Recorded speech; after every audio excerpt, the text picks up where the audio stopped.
Hi, welcome back. This is segment 3. We were discussing the changing value of music in the last segment, and I ran out of time, so let's carry on our thought from the previous one.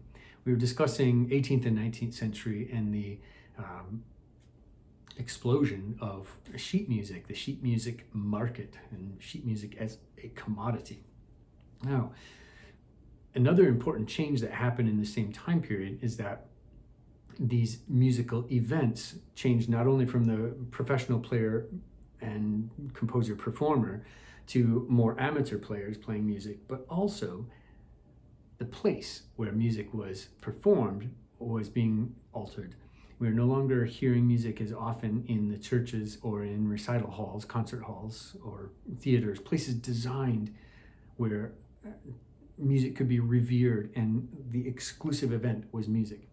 So it's being now moved to the parlor, the practice room, and in people's homes. And now those spaces could have been very beautiful in some cases, but for the most part now, people are hearing music in a living room or space like this, the parlor.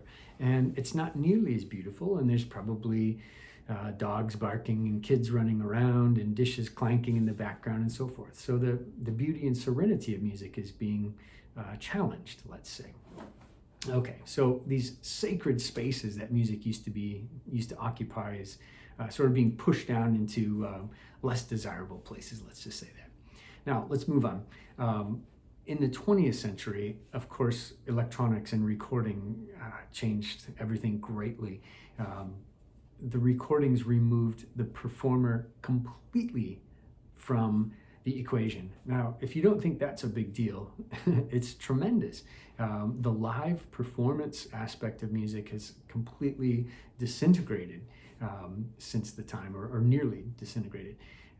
So what has happened is we've now got a record in the early days, the phonographs, so people can listen to a single performance played over and over again as many times as they wish, and played at any time they want and in any place that they want. So it's really changed the performer-composer, the sacred space, and also one very, very important thing that I think is tremendous, it's changed the quality of sound.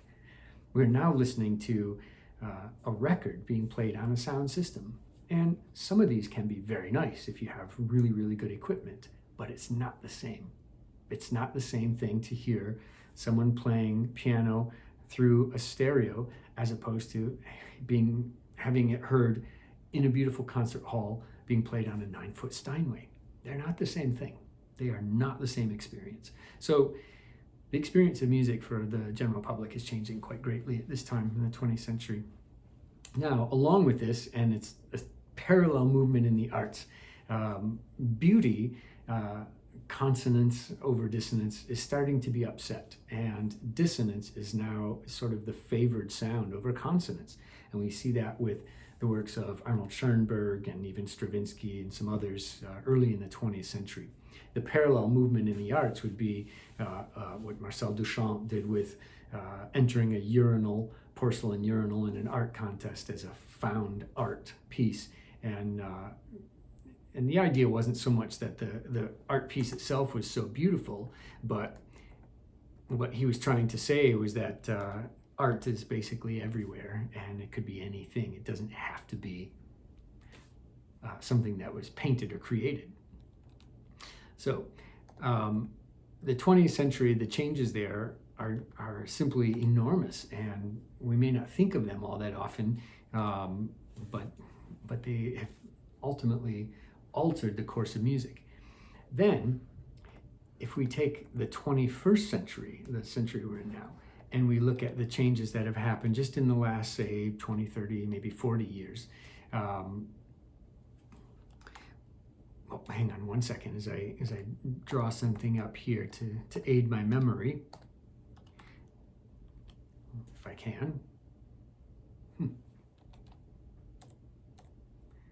It doesn't seem to like me today.